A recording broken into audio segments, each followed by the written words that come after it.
All right, we've got an old overhead door, touch and go 45A. They said it jams up too much. They're replacing it with the LiftMaster 8160.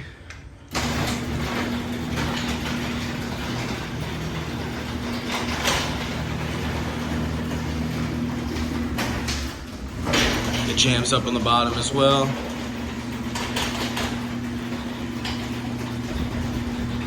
And it's got a broken carriage. I'll go back down with it and I'll stop it.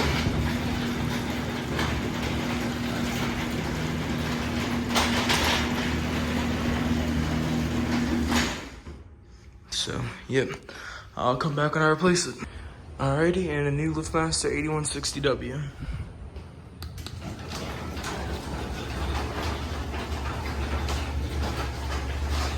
The door could probably use some new rollers.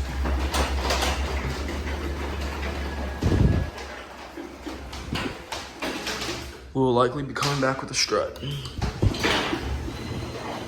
And normally I run the wires on top of the rail, but I didn't have any other clips with me. So I just did it to the back of the motor, and on top of the ceiling, and they're wired on the back of the motor. That's it.